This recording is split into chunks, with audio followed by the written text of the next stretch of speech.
안녕하세요. 저는 이번에 운 좋게 파혼을 하게 된 예비 신부였던 여자입니다.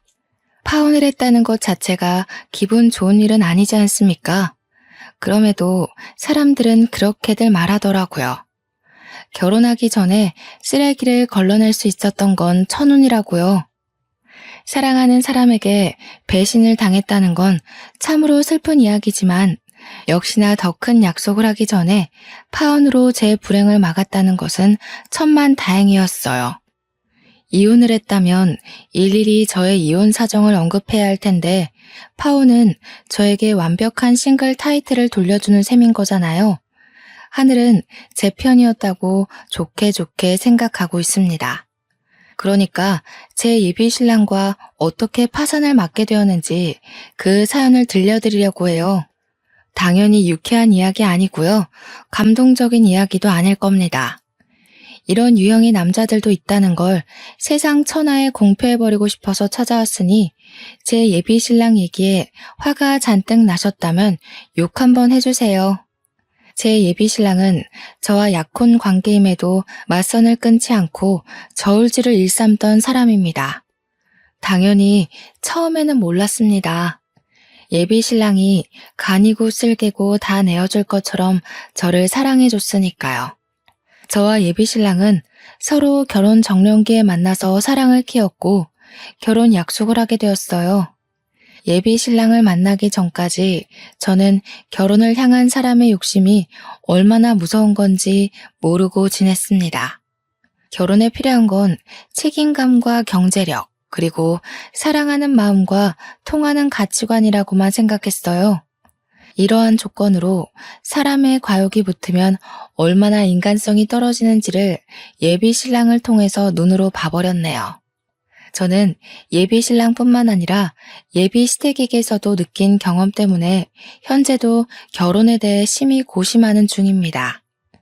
제가 예비 신랑을 처음 만난 게 맞선이라고 했지 않습니까?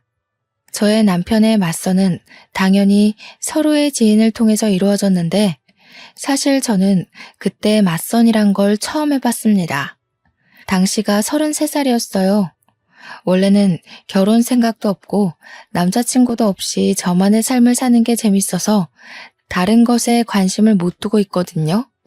그래서 맞선을 볼 때도 크게 이성 간의 교제에 마음이 가질 않더라고요.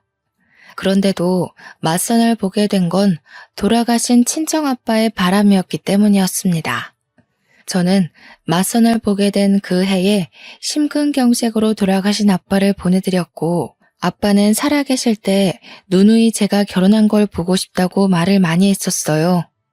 제가 자식들 끼고 오순도순 사는 걸 보고 싶어 했는데 제가 결혼에 관심이 없고 제 인생 사는 것에만 흥미를 두고 있으니 아빠가 근심이 많았거든요.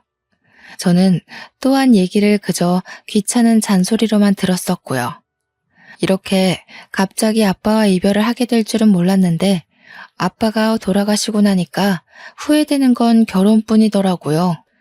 결혼 그거 뭐라고 나 낳고 길러준 부모님을 위해 그거 한번 못해드렸을까 싶어서 많이 죄송했습니다. 아빠를 떠올리면 제 결혼을 원했던 모습밖엔 생각이 안 나서 좀처럼 마음이 불편한 겁니다. 그래서 제가 지인한테 얘기해 남자 좀 소개해달라고 했던 거였어요. 그렇게 만나게 된 남자는 아빠 때문에 억지로 노력을 해서 만난 것 치고는 첫인상이 괜찮았습니다. 날기가 있는 것도 아니었고 깔끔한 인상에 목소리도 나긋해서 분위기 자체가 부드러운 남자더군요. 말센스와 배려도 차고 넘쳤는데 이 부분은 제게 색다른 감정을 일깨워준 매력이기도 했습니다. 그 사람이 바로 저의 예비 신랑이고 예비 신랑이 먼저 애프터를 신청해주니 저희 만남은 길게 지속이 되었던 거죠. 아빠가 일찍 돌아가셔서 그런지 예비 신랑이 저를 듬직하게 챙겨주는데 아빠 생각도 나고 또 아빠 같은 느낌이 나서 빠르게 끌리더라고요. 첫인상이 괜찮았지만 솔직히 이상형은 아니었던지라 당시 느꼈던 감정이 약간의 호감과 의외성이었는데 나중에 예비신랑과 좀 친해져서 듣게 된 말이 저를 여자로 만들어 주었습니다. 주연 씨, 정말 제 이상형이에요. 제가 여태 본 여자들 중에서 제일 예쁘세요. 인기 많았을 것 같은데 제가 지연 씨를 차지한 셈이니 승리자인 건가요? 제가 예비 신랑의 외적인 워너비라는 걸 알게 되니 마음이 더 열렸던 것 같아요. 누군가가 저더러 이상형이라고 말해주는 건 기분 좋은 일이잖아요. 저를 좋아해주고 예뻐하는 것에서 오는 진심은 생각보다 저를 두근거리게 하더군요. 그렇게 저는 갈수록 친해지는 예비 신랑의 적극 구애에 결혼 약속까지 하게 된 겁니다. 시간을 보낼수록 예비 신랑이 생각 이상으로 저의 외적인 면을 상당히 좋아한다는 걸 느꼈습니다. 세상에서 저를 제일 예쁜 여자로 대우해줬다는 거예요. 제가 그렇게 잘난 여자는 아닌데 그렇게 봐주니까 저도 자존감이 올라가고 예비 신랑한테 더 잘하게 되는 거 있죠. 저희 사이는 무르익다 못해 물러 터질 지경으로 마음이 깊어졌습니다. 그렇다 보니 남편은 자기 부모님한테 저를 자랑하고 싶었나 봐요. 이미 결혼도 약속했으니까 어차피 만나게 될 예비 시부모와 빨리 자리를 만들고 싶어 하더라고요. 상견례 때 저와 예비 시부모의 관계가 이미 친해져 있길 바라는 것 같기도 했습니다. 예비 신랑의 설레발은 결국 저의 망설임까지 잡아먹었는데요. 저를 예비 시부모한테 빨리 소개하지 않으면 누가 내일이라도 저를 채갈 것 같다는 게 아니겠어요? 우스운 농담이라는 거 알지만 저는 그런 예비 신랑의 애교에 넘어가 예비 시부모의 만남을 허락하고 말았습니다. 예비 시부모는 평범한 아파트에 살고 있었어요. 오히려 저는 부담이 덜어져 좋았습니다. 저희 가정 환경도 예비 신랑과 비슷한 수준이라는 게 확인되니까 확실히 긴장이 줄더라고요. 솔직히 양가 재력이 어느 한쪽으로 치우쳐지는 건 상대적으로 문제가 따르기 쉽잖아요. 마침 저녁 시간이었던지라 예비 시부모는 두 분 다 집에 계셨습니다. 저를 좋은 마음으로 반겨주셔서 제가 더 안심했는지도 모르겠네요. 그런데 예비 시부모와 대화를 나누다가 알게 된 건데 왜 저는 제가 맞선이 처음인 것처럼 예비 신랑도 처음이라고 생각했던 걸까요? 예비 시부모가 그동안 있었던 예비 신랑의 맞선 얘기를 꺼내는데 조금 당황해버렸습니다. 그래도 우리 아들이 부모님한테 여자 보여주는 건 아가씨가 처음이에요. 맞선을 그렇게 많이 보는데도 데려오는 여자는 한 명도 없었거든요. 아들이 나이는 계속 먹어가는데 도통 결혼 소식이 안 들리니 얼마나 조마조마했다고요. 이렇게 참하고 예쁜 아가씨를 데려오려고 그렇게 애먹였나 보네. 당연하지. 내가 어디 아무랑 결혼할 남자인가? 엄마 아들 본능은 높아. 앞으로 자주 보게 될 거니까 오늘은 자연이한테 살살 물어봐. 이때부터 예비 신랑과 예비 시댁의 욕심을 눈치챘어야 했지만 다시 그 상황을 겪는다고 하더라도 저는 아마 당시의 교묘한 기류를 모르고 넘기지 않았을까 싶습니다. 단순히 예비 시부모가 예비 며느리 될 저에게 궁금한 점이 많을 거란 걸 당연하게만 생각했었죠. 그래서 첫 만남에 제 경제력과 친정 형편을 모를 줄은 몰랐네요. 결혼에서 가장 중요한 건 양가 집안의 경제력인 거 알죠? 다른 건 웬만해서 맞춰갈 수 있으니까 괜찮은데 형편 차이 나는 건 어떻게 하기 어렵더라고요. 식구가 될 거니까 솔직하게 물어볼게요. 돈벌이라든지 재산이 어느 정도인지 알 수 있을까요?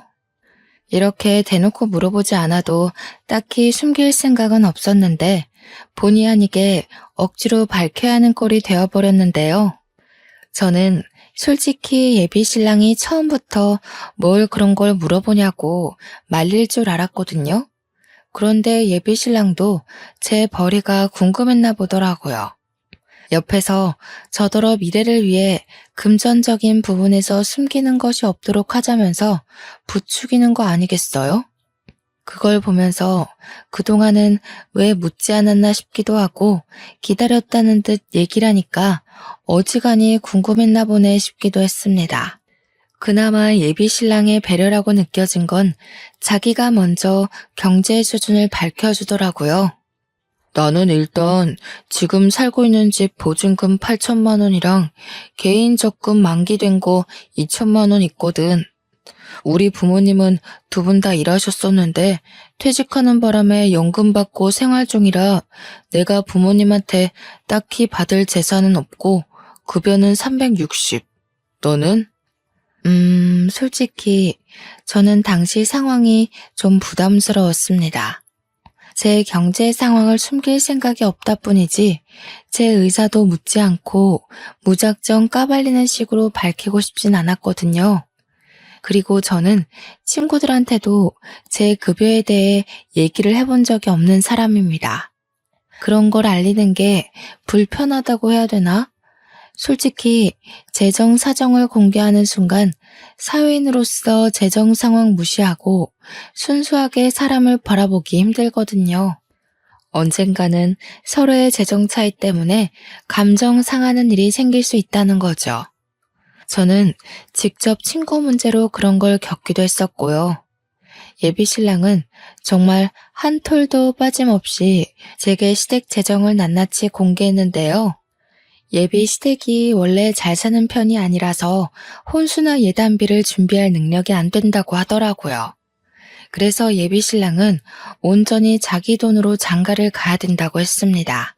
저렇게 다 오픈해버린 상황인데 제가 어떻게 침묵으로 일관하고 답변을 미룰 수 있었겠습니까? 저도 할 수 없이 제 경제 능력에 대해 얘기를 했죠. 좋게 생각하기로 했어요. 어차피 결혼할 사이인데 같이 가정을 꾸리려면 금전적인 부분을 공유하는 게 그리 잘못된 부분이 아니잖아요. 또 부모님한테 결혼 자금을 지원받을 수 없는 건 저도 마찬가지였고요. 저는 웨딩 플래너 직업을 갖고 있었기에 월급은 250 정도라고 했습니다. 모은 돈 또한 예비 신랑보다 20% 작아서 그렇게 말씀드렸고요. 친정 형편도 예비 시댁이랑 비슷한 수준으로 말했어요. 어쨌든 전체적으로 저는 예비 신랑보다는 못 미치는 수준의 재정이었습니다. 이렇게까지 솔직하게 깐 건 저도 처음이라 마치 발가벗는 기분이었고 어색하고 민망했는데 예비 신랑이 옆에서 고맙다고 말해줘서 후련하기도 했습니다.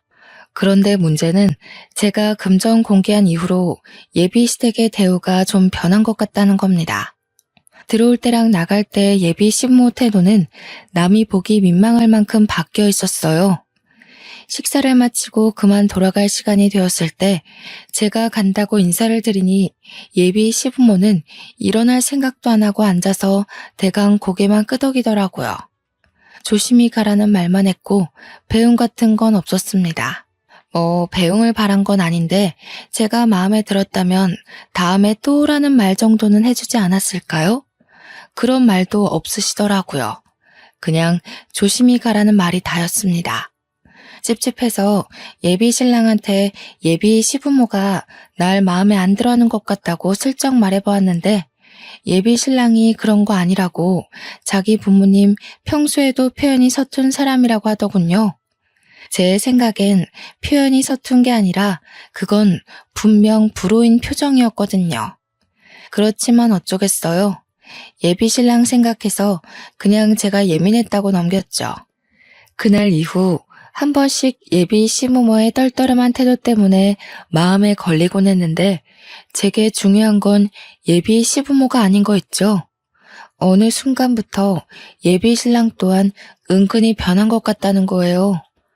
항상 먼저 연락하고 먼저 어디 갈지 데이트 코스를 짜던 사람이 점차 제가 연락해야만 소식을 물을 수 있고 주말에 시간 내서 놀러 가자고 하면 몸이 안 좋다는 핑계로 만남을 미루기 시작했다는 거죠. 초반에는 그러려니 했습니다.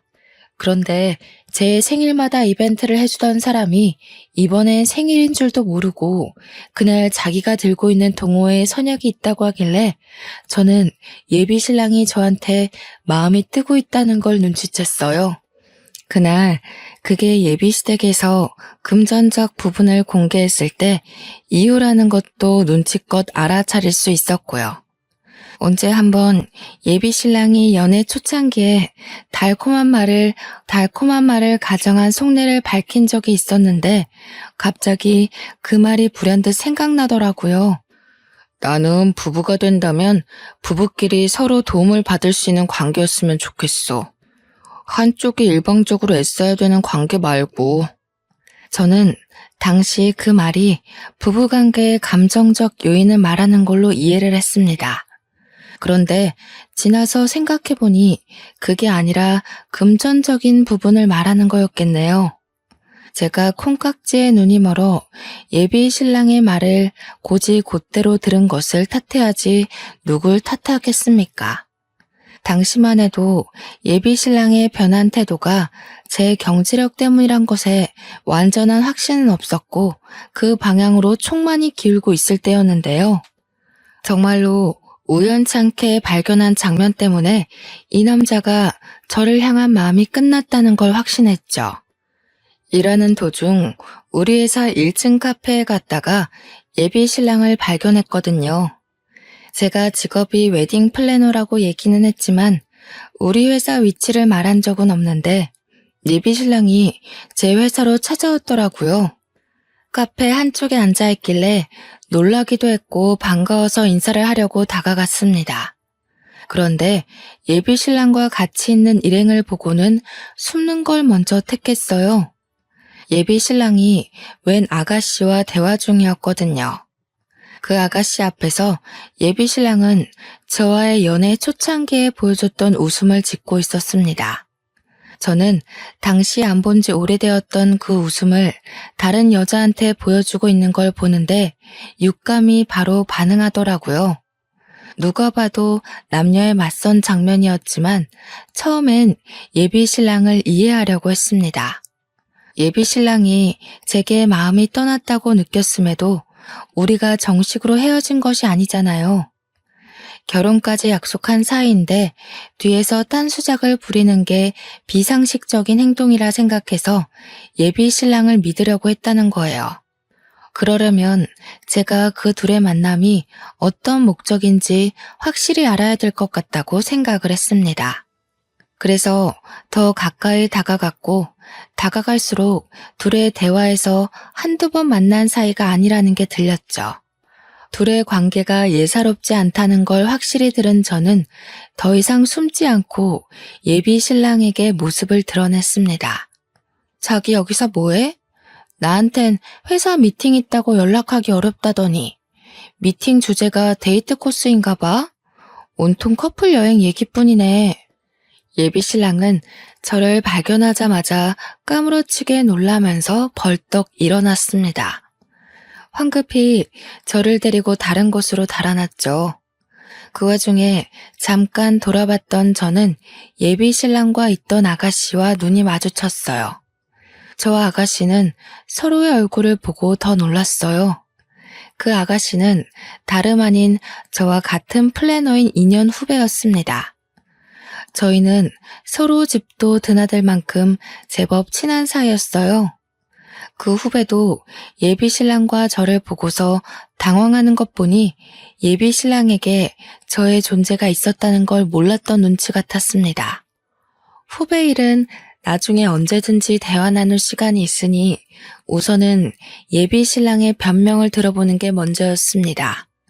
저를 구석으로 내몬 예비 신랑을 마주하면서 저는 어디 말해보라는 식으로 침묵하고 있었어요.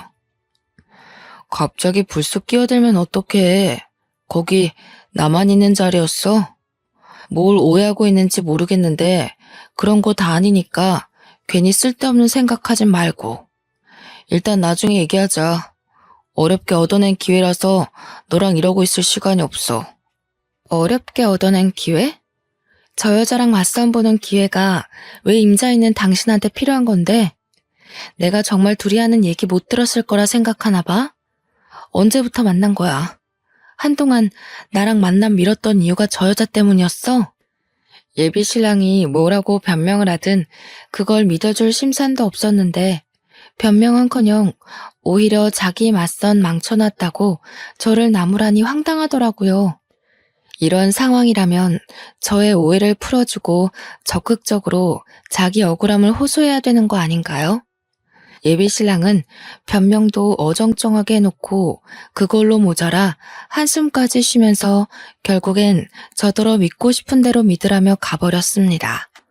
여자 후배에게 굽신거리며 양해를 구하더니 도망치듯 건물을 나가버렸어요. 그래서 퇴근하고 후배 여자를 따로 만나 예비 신랑과의 관계를 물어봐야 했습니다. 제가 먼저 후배를 찾아갔더니 그렇잖아도 그 후배 역시 저한테 물어보고 싶다고 하더라고요. 난 석윤 씨랑 결혼 약속한 사이야. 양가 부모님께 인사도 드렸고 몇 번 밥도 먹었어. 식장 예약은 안 했지만 이미 예비 부부로서 서로 다 오픈한 상태야. 네? 저도 석윤 오빠랑 결혼 전제로 만나기 시작했는데요. 연애한 지는 이제 3주 정도 됐어요. 맞선은 저번 달에 했고요. 석윤 씨는 분명 마지막 연애가 20대라고 했는걸요. 후배가 깜짝 놀라면서 예비 신랑에게 들었던 정보를 말해주는데 한 달 전인가 지인을 통해서 예비 신랑을 소개를 받았고 그 맞선을 적극 부탁한 것이 바로 예비 신랑이었다고 했습니다. 저는 나름대로 예비 신랑의 일관된 진심에 감동해서 어렵게 결혼을 결정했고 저희가 제법 진지하게 만났다고 했는데 당시로부터 한 달 전이면 저를 향한 예비 신랑의 태도가 변하기 시작했을 때거든요. 저는 혹시나 싶어 후배에게 예비 신랑과 금전적인 부분을 이야기 나눈 적 있냐고 물었어요. 후배는 결혼을 전제로 사귀기 시작한 날 예비 신랑이 먼저 오픈해주는 바람에 자신도 오픈을 했다고 하더군요. 제가 알기로 후배는 원래 금수저 집안인데다가 굳이 플래너 일 아니더라도 백이 대단한 여자입니다. 그건 직장 동료들 사이에서도 유명하죠. 그 얘기를 듣는데 이젠 정말 빼도 박도 못하고 확신을 할 수밖에 없더군요. 예비 신랑의 속이 다 보이는데 어떻게 일말의 신뢰를 붙들고 있겠습니까? 역시나 예비 신랑과 예비 시댁은 제 재정 때문에 저를 멀리했던 거였어요. 저한테 정이 떨어진 거겠죠. 제가 결혼 대상까지는 아니라고 알아서 판단했나 봅니다. 후배의 표정은 저와 예비 신랑의 사이를 전혀 몰랐다는 모습이었습니다. 그래서 제가 그런 쓰레기랑 만나서 인생 버리지 말라고 제가 다 알아서 해결 본다고 했어요. 그런데 문제는 예비 신랑의 양다리만이 아니더라고요. 아무것도 몰랐던 후배의 표정에서 저는 후배가 저처럼 배신감에 예비 신랑한테 따질 거로만 생각했어요. 그게 일반적인 사람의 모습일 테니까요. 저는 얼마나 상식 밖의 사람들을 곁에 두고 있었던 걸까요? 제가 그 자리에서 후배한테 들은 말이 뭔 줄 아십니까? 후배가 저한테 왜 자기가 예비 신랑이랑 헤어져야 되냐고 그러는 겁니다. 미주 씨, 지금 이해가 안 돼? 미주 씨랑 만나는 그 남자가 내 약혼자라고. 나랑 그 사람 정리된 관계도 아니고 그 남자는 지금 우리를 가지고 저울질했던 거라니까. 이런 취급을 당했는데 그런 쓰레기를 계속 만나겠다는 거야? 선배님이 헤어질 거 아니세요? 그럼 더 이상 양다리 아닌 거잖아요. 그리고 저울질한 거라고 하셨는데 결국 오빠 선택은 저라는 거 아닌가요? 오빠 마음은 저한테 있는데 제가 왜 헤어져야 되죠? 미주 씨 생각보다 상식 바뀌네. 원래라면 지금 내가 미주 씨 뺨을 쳐야 되는 상황이야. 결혼만 안 했다 뿐이지 미주 씨는 나랑 그 남자 사이에서 상간녀인 처지라고. 저는 오빠가 선배님이랑 만나고 있는지도 몰랐는걸요. 뺨을 치려면 고의적으로 양다리 걸친 오빠한테 찾아가셔야지. 제가 무슨 죄라고요? 저는요, 저와 같은 일을 하는 후배를 보면서 후배의 낯가림 없는 아양이 고객 응대에 적당히 필요하다고 보고 후배한테 배우기까지 하며 친하게 지냈거든요. 근데 그게 아니었나 봐요. 후배는 직장 선배들을 이용해 회사에 적응을 잘하려고 이용했던 건데 다 제가 착각이었던 거죠. 적어도 후배가 겨우 3주 만난 예비 신랑이 아닌 저를 더 신뢰하고 있다고 당연하게 생각했습니다. 그날 밤 예비 신랑은 후배한테 어떤 얘기를 듣기라도 했는지 오랜만에 저희 집을 찾아왔더라고요. 저를 세워두고 그 여자를 감싸며 편들기 시작하는데 얼마나 황당하던지. 저더러 기어코 후배한테 자기랑 나와의 관계를 밝혔냐고 하는 거 있죠. 당연히 그렇다고 하니까 예비 신랑이 저한테 한 번도 보여준 적 없는 거친 언사를 드러냈습니다. 욕까지 섞어가며 자기 인생 망치려고 작정했냐 하길래 짧은 순간 너무도 변해버린 예비 신랑의 모습을 보면서 회의감이 들더라고요. 화가 나고 분한 마음에 울컥 올라오는 눈물을 참으며 예비 신랑의 싸대기를 날려버렸습니다. 자기 무서운 사람이구나. 그 여자 돈 때문에 만나는 거 맞지? 왜? 나랑 결혼하면 손해볼 것 같았어? 어머님 아버님이 거지 며느리 취급 안 한다고 했나 보지? 이럴 거면 처음부터 맞선 자리에 나오질 말든가. 나한테 마음 다 줄 것처럼 흔들지 말았어야지. 그래, 이제라도 주제 파악했으니 다행이다. 네가 뭔 자격으로 미주한테 나서서 난리야? 미주가 이참에 주변 여자들 깔끔하게 정리하려고 기회 더 줘서 망정이지. 헤어지자고 했으면 내가 너 어떻게 했을지도 모르거든? 미주한테 고맙다고 절이나 해. 그래, 절해야겠다. 쓰레기 수거해준 셈이니까. 결국 똑같은 년놈들이 만난 거네. 양다리 걸친 게 뭐 자랑이라고 나한테 와서 큰 소리야? 돈에 정신 빠진 놈인 줄도 모르고 하마터면 내 인생 쪽날 뻔했어. 너는 언젠가 또 돈 유혹에 넘어가 여자 갈아치울 놈일 테지. 그렇게 사는 것도 불쌍하다. 불쌍한 건 너야. 내가 그래도 너 생각해서 상처받지 않게 헤어지려고 배려한 거거든? 네 입으로 이별 구할 수 있게 기회 준 거라고. 그런데 미련하게 눈치 못 채고 기다리기만 하더니 결국 내 앞길을 해방해? 미주 생각해서 이 정도로 넘어가는데 앞으로 미주한테 나와의 관계에 대해서 뭐라도 되는 것처럼 짓거리지 마. 난 너 이미 떠난 지 오래야. 예비 신랑은 저한테 손찌검을 할랑말랑 참다가 속풀이만 하고서 돌아갔습니다. 그날로 저와 예비 신랑의 관계는 종결났고 저는 끼고 있던 반지를 갖다 팔아버렸어요. 직장에서 후배를 만나도 비즈니스 대화 말고는 인사도 안 하며 지냈습니다. 후배는 벌써 예비 신랑과 약혼 반지를 나눠 꼈더라고요. 그걸 보는데 배알이 뒤틀리기보다는 안타까운 거 있죠. 조만간 저 여자 약혼 반지도 쓰레기통 신세가 될 거라 확신하고 있으니까요. 그렇게 저와 예비 신랑이 헤어진 지 4달이 지났을까? 제가 아주 기막힌 장면을 목격했지 뭡니까? 직원들의 락커가 같은 곳에 있기 때문에 점심시간이나 퇴근 후는 어쩔 수 없이 근접거리에서 마주할 수밖에 없거든요. 후배가 손가락에 있는 약혼 반지를 빼더니 회사 내 카페에서 남자를 만나고 있는 게 아니겠어요? 딱 봐도 스킨십이 자유로운 게 예사로운 관계가 아닌 듯 보이더라고요. 당연히 그 남자는 예비 신랑이 아니었고 보니까 후배가 예비 신랑과 새 남자를 두고 저울질하고 있는 듯 했습니다. 저랑 상관없는 그 일을 이렇게 언급하는 이유는 후배의 양다리 때문에 저한테마저 어처구니 없는 일이 생겼다는 겁니다. 후배의 양다리를 목격한 지 2주가 지난 시점이었어요. 퇴근을 하고 집에 갔더니 예비 신랑이 저를 기다리고 있는 거 아니겠습니까? 저를 발견한 예비 신랑은 서둘러 제 앞으로 다가와 다짜고짜 아스팔트 위에 무릎을 꿇었습니다. 자기야, 내가 잘못했어. 내가 자기 같은 정직한 여자를 두고 정신이 나갔던 거야. 위주 걔가 아주 대바라졌더라고. 글쎄, 우리 부모님한테 집안 꼴이 개꼴이라고 대놓고 욕을 하는 거 있지? 우리 부모님한테서 무슨 마른 곰팡이 냄새가 난다고 하면서 얼마나 건방진 태도를 보이던지. 심지어 나더러 대릴 사유를 하라고 하잖아. 남자가 어떻게 여자 집에 들어가서 지내? 모양 빠지게. 내가 당장 꺼지라고 해버렸어. 잘했지? 뭐 하자는 거야? 너랑 네 집이 그런 꼴 당하게 나랑 뭔 상관이라고 찾아와서 행패야. 경찰에 신고해버리기 전에 너나 꺼져. 자기야, 정말 미안해. 내가 결혼을 잘 몰라서 그랬어. 돈이 다가 아니더라고. 솔직히 처음엔 돈 때문에 너 만나면서도 맞선 못 끄는 거 맞아.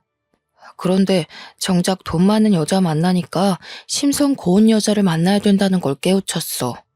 내가 부족한 놈이라 그래. 몰라서 그랬어. 한 번만 용서해주라. 나 너 없이는 안 돼. 이미 엎질러지고 말라 비틀어진 물을 다시 주워 담으려고 애쓰는 예비 신랑을 보는데 짠내 나기는커녕 이게 이 사람의 본질이구나 싶어서 있던 정마저 떨어져 버리더라고요. 상대하기 귀찮아서 예비 신랑을 내버려 두고 집에 들어와 버렸는데 예비 신랑은 그날뿐만 아니라 다음 날도 그 다음 날도 계속해서 집 앞에 기다리고 있었습니다. 이미 쪽나버린 우리 관계가 고작 저런 행동에 다시 이어질 거라 희망을 갖는 예비 신랑의 행동이 웃기기만 하더군요. 그런데 더 황당했던 건 어느 순간부터 예비 시댁에서까지 연락이 온다는 겁니다. 처음엔 모르는 전화번호라서 생각 없이 받았어요. 예비 시무라는 걸 알고 나서 얼마나 당혹스러웠는지 모릅니다. 나 기억나지요? 석윤이 엄마입니다. 우리 석윤이가 외동으로 컸는데 어릴 때부터 생전 부모님만 모셨지 연애 한번 제대로 못 해본 놈이에요. 그래서 여자 보는 눈이 참 없어요. 내가 보기엔 아가씨가 며느리상으로 딱 좋았는데 글쎄 이 녀석이 천금 같은 마누라를 못 알아보고 지 복을 뻥 차버렸지 뭐예요. 그래서 하고 싶은 말이 뭔데요? 혹시 해서 묻는 건데요. 석윤 씨가 저 붙잡아 달라고 시킨 건가요? 그런 거라면 저 석윤 씨한테 마음 없으니까 헛고생하지 말라고 제대로 좀 전해주세요. 이렇게 된 거 그냥 말할게요. 석윤이가 아가씨랑 헤어지고 여자를 몇 번 데려왔었는데 다들 정신머리가 영 꽝이더라고. 어떻게 아가씨 같은 여자를 두고 그런 여자를 만난 건지 내 아들이라도 이해가 안 가더라니까. 그래서 말인데 약혼 원래대로 진행하면 안 될까요? 약혼이 애들 장난인가요? 제 인생에 걸린 문제예요. 지금 이러시는 거 제 인생으로 장난치는 거라고밖에 생각 안 들거든요. 이 번호 수신 차단하겠습니다. 불편하니까 다들 연락하지 마세요. 이날로 저는 이 사람들과의 관계가 끝났다고 생각했습니다. 그러나 이렇게까지 파산나버린 약혼을 제가 다시 생각해본 계기가 있었는데요. 바로 우리 친정엄마에게 암 판정이 내려졌을 때였습니다. 저희 친정 살림이 넉넉한 것이 아니었기 때문에 제 수중에 있는 돈으로만 친정엄마 병원비를 대야 하는데 치료 비용이 만만치 않더라고요. 항암 비용이 원래 생각보다 많이 든대요. 그동안 모았던 목돈을 쓴다고 해도 대출은 필수인 상황이었습니다. 그런데 그때 예비 신랑이 제게 단비 같은 존재로 등장을 해줬던 거지요. 예비 신랑이 제 사정을 어떻게 알았는지 친정엄마 아픈 걸 알고 저를 찾아왔고 저한테 치료 비용을 보태주겠다고 하는 겁니다. 처음엔 거절했어요. 그 사람 돈을 받을 바엔 있는 대출 없는 대출 끌어모으고 친하지도 않는 친척들 돈을 빌려서 최대한 허리띠를 졸라매며 해결하는 게 낫다고 봤거든요. 그런데 그렇게 되면 저는 엄마 혼자 지내던 친정집을 내놓고 엄마를 연고지에서 낯선 서울 땅으로 모시고 와야 했습니다.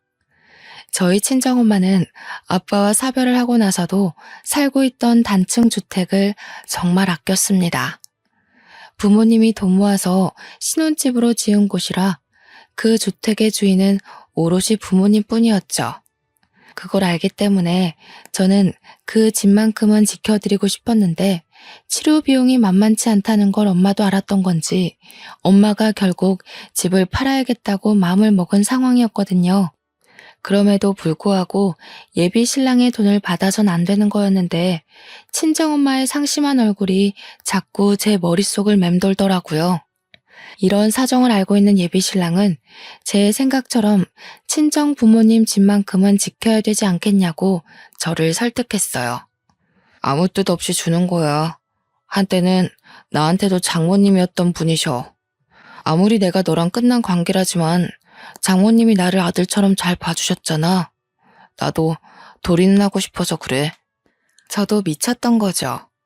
친정아빠를 보낸 지 겨우 1년이 지났는데 친정엄마까지 건강에 적신호가 오니 마음이 많이 힘들 때였어요. 그래서 예비 신랑한테 끝내 흔들리고 말았던 겁니다. 저는 예비 신랑 덕분에 친정집만큼은 지키면서 엄마 치료를 시킬 수 있었어요.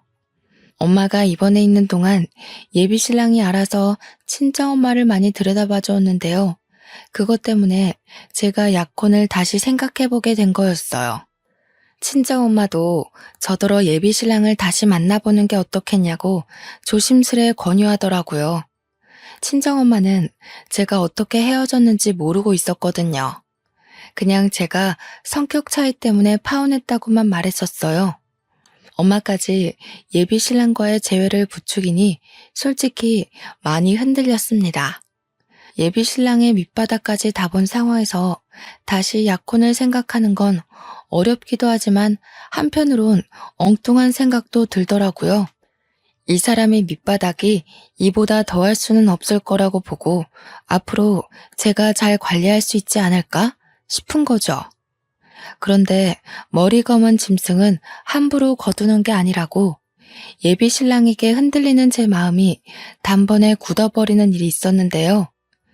예비 신랑이 저에게 접근했던 진짜 목적을 알아버렸기 때문이었습니다.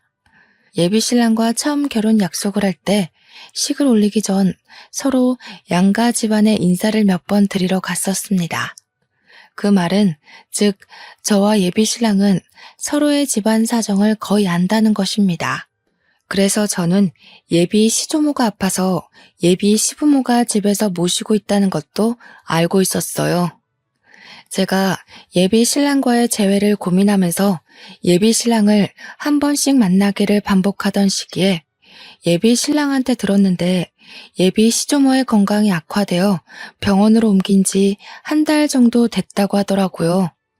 예비 신랑도 저희 친정엄마 병간호를 도와줬기 때문에 빚지기 싫어서 저 또한 예비 시조모 병원에 몰래 방문한 적이 있었습니다. 예비 시부모는 저를 돈으로만 봤었지만 예비 시조모만큼은 저를 손녀딸처럼 잘 봐주셨거든요. 그래서 많이 아프다고 하니까 한 번쯤은 인사를 드리고 싶었어요. 그렇게 찾아간 병원에서 저는 삶에 대한 큰 이치를 깨우치고 말았죠. 예비 시조모랑 간병인만 있는 줄 알았던 병실에서 예비 신랑과 예비 시모를 봤는데 둘이서 심각하게 얘기를 나누고 있더라고요. 이렇게 시간 끌다간 네 할머니 숨 넘어가겠다. 그 집에 치료 비용까지 다 대줬는데 그 아가씨가 너랑 결혼 안 한다고 하면 어쩔 거니? 네 돈만 날리는 거잖아. 차라리 차용증을 받고 빌려주는 걸로 할 걸 그랬나 보다. 다 넘어왔어. 최근에 만났을 땐 먼저 약혼 얘기를 꺼내더라고. 괜히 재촉했다간 잘 차린 밥상 엎어져. 장인어른 사망보험금이 무려 14억이래. 이 정도면 할머니 병원비랑 내 사업 자금에도 충분하고 엄마 아빠 새 아파트로 이사도 시켜줄 수 있어. 훗날의 단꿈을 위해서 조금만 힘내자. 그런데 정말 그 아가씨가 보험금 수익자 맞아? 괜히 사부인 쪽에서 받아가면 그 아가씨는 또 땡전 한 푼 없는 입장일 거 아니야. 내가 장모님한테 들었다니까. 장모님이 우리 결혼하면 혼수 못 해줘서 어쩌나 걱정했는데 장인어른이 마지막 가는 길에 혼수는 해주려나 보다. 그렇게 얘기하면서 보험금 수익자가 자연이라고 알려주더라고. 친정아빠 사망보험금이 제가 수익자라는 건 저도 알고 있었습니다. 예비 신랑과 맞선을 보기 전부터 제게는 14억이라는 재산이 있었지만 일부러 그건 공개하지 않았었어요. 아빠의 목숨값을 그렇게 가벼운 담소 사이에서 오르내리게 하고 싶지 않았거든요. 그런데 아무래도 엄마가 예비 신랑에게 고마워서 결국 고백을 해버렸나 봅니다. 뭐가 어찌되었든 예비 신랑이 제게 회유하는 마음으로 접근했다지만 끝내 그 마음이 다시 변질된 거 아닙니까? 친정아빠의 사망보험금 얘기가 나오자 더는 못 들어주겠다 싶어 저는 병실 문을 열고 들어갔습니다. 저를 보고 놀라는 둘의 표정이 아주 보기 좋더라고요. 저는 들고 있던 꽃바구니에 꽃을 꺼내 예비 시모 얼굴에 패대기 쳤고 그 바구니로 예비 신랑을 죽자 살자 내리쳤어요. 예비 신랑이 아파서 소리를 악악 지르다가 저를 붙잡았습니다. 당신들이 이러고도 사람이야? 사망보험금? 네가 나한테 잘했던 이유가 그거였구나. 짐승반도 못한 것들. 어떻게 사람 힘든 시기를 이용해서 배불리려고 해? 여길 어떻게 왔어? 왜 연락도 안 하고 찾아와? 아니, 그러니까 자기가 뭘 어디서부터 들었는지 모르겠는데 그런 뜻이 아니야. 너한테는 더는 내려갈 밑바닥은 없다고 생각했는데 내려가고 말고 할 게 아니라 아예 밑바닥에서 살고 있는 짐승 새끼였구나. 사람이 이렇게까지 바닥을 기기만 할 줄은 몰랐네. 너 때문에 세상에 이런 사람들도 있다는 걸 알았어. 거머리 짓에는 나이가 불문하다는 것도 아주 잘 알았고. 얘가 어디서 어른한테 이런 몰상식한 짓을 해? 너 지금 나 때렸니? 감히 시엠이 될 사람 얼굴에다 꽃을 던져? 정신 차리세요, 아줌마. 능력이 없으면 사람한테 구걸하고 넙죽 엎드리긴 할 것이지. 거짓골에 자존심만 살아서는 남의 돈이 자기 돈인 것 마냥 그렇게 살고 싶어요? 자식 새끼를 이 정도밖에 못 키운 것도 다 아줌마 업보예요. 거지라는 말도 아깝네요. 이런 쓰레기들은 기생충이라고 불러줘야 되는 건데. 화가 난 예비 시모가 제게 손찌검을 하려고 했는데 예비 신랑은 그 상황에서도 저를 설득시킬 수 있다고 생각한 건지 예비 시모의 손을 자기가 막더라고요. 그러면서 저한테 무릎 꿇고 매달리는데 이미 병원 사람들은 열린 병실 문을 기웃거리며 저희를 다 지켜보고 있었습니다. 말썽꾸러기 청소년들이 저희 상황을 실시간으로 SNS에 퍼뜨려 자기 채널에 인기몰이를 하기도 했어요. 제 손을 잡고 한 번만 봐달라고 저를 사랑하는 마음은 진심이라고 하는 예비 신랑의 애절함에 저는 예비 신랑의 머리채를 잡고 밀어버렸습니다. 그 바람에 예비 신랑 뒤에 있던 예비 시모가 그걸 피하다가 같이 넘어졌지 뭡니까. 아무래도 하늘은 내 편인 것 같네. 이렇게 두 번의 기회나 주니 말이야.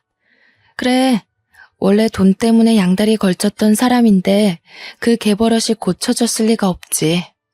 어디 또 자존심 세우고 남의 돈 빨아먹는 거머리 짓 해봐. 이미 당신들 얼굴 팔려서 그게 통할 상대가 있을지 모르겠지만 예비 신랑은 그제야 이 상황을 구경하고 있던 사람들에게로 신경이 빼앗겼고 허겁지겁 꽃바구니로 얼굴을 가렸습니다. 그 추잡한 모습에 헛웃음이 나와서 그대로 병실을 나와버렸어요.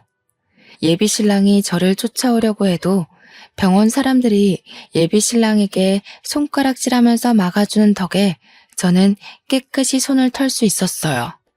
그리고는 서울 집에 짐을 모조리 챙겨 친정에 내려갔습니다. 엄마는 초기에 발견했던 암인지라 통원 치료가 가능할 정도로 완쾌가 되었어요. 그래서 예비 신랑이랑 더는 재회할 생각 없다고 그동안 있었던 일을 솔직하게 말해줬습니다. 친정엄마는 깜짝 놀라면서 가슴을 부여잡더라고요. 저더러 혼자 고생 많았겠다고 다독여주기도 하더군요. 그리고 저는 혹시 몰라서 예비 신랑을 상대로 접근 금지를 신청했어요. 고맙게도 예비 신랑이 제게 집착하고 연락하면서 계속 집 앞에 찾아왔던 증거들이 넘쳐났기 때문에 신청서 내는 건 어렵지 않았습니다. 그 이후로 더 이상은 예비 신랑을 마주하는 일이 없었습니다. 저는 친정집이랑 가까운 웨딩홀에 취직하여 다시 일상을 회복 중에 있어요. 서울이 아니다 보니까 SNS에 얼굴이 팔렸다고 하더라도 저를 알아보는 사람은 없더라고요. 다만 예비 신랑은 상황이 다를 겁니다. 예비 신랑이 다른 사람 밑에서 사업을 하고 있었는데 자기 개인 사업장 차릴 거라고 인맥을 많이 관리하고 있었거든요. 그 인맥들은 다 인터넷 시장에 빠삭한 사람들이라서 아마 예비 신랑의 커리어 문제가 생겼을 거라고 확신합니다. 벌 받은 거겠죠. 하늘에서도 돈에 현혹되어 사람을 이용하는 짓이 얼마나 인정머리 없는 짓인지 알고 있나 봐요.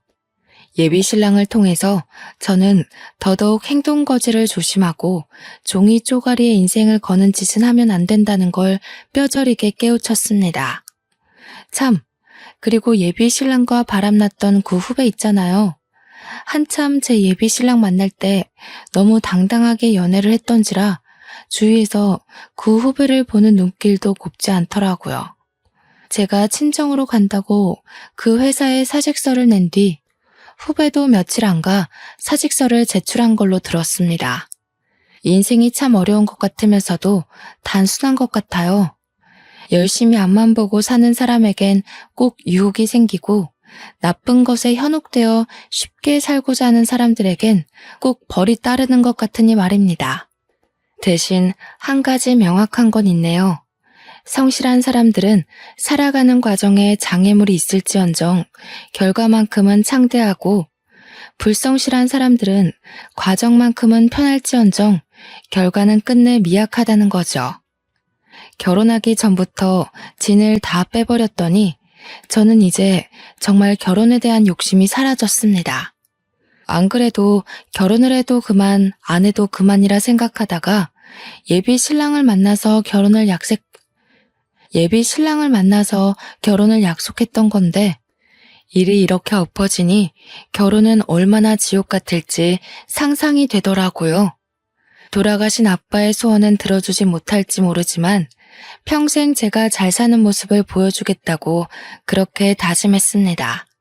제 결혼은 이렇게 시작도 못 해보고 고꾸라져 버렸어요. 다들 거하게 준비하던 계획이 무너진 순간들 있었는지 모르겠습니다. 분명 힘들고 아플지라도 그것이 내 삶의 끝이 아니라는 것만 기억하셨으면 좋겠네요. 좋은 이야기는 아니었지만 그래도 들어주셔서 감사합니다. 다들 각자의 길에서 행복하길 바랍니다. 긴 사연 들어주신 여러분 감사합니다.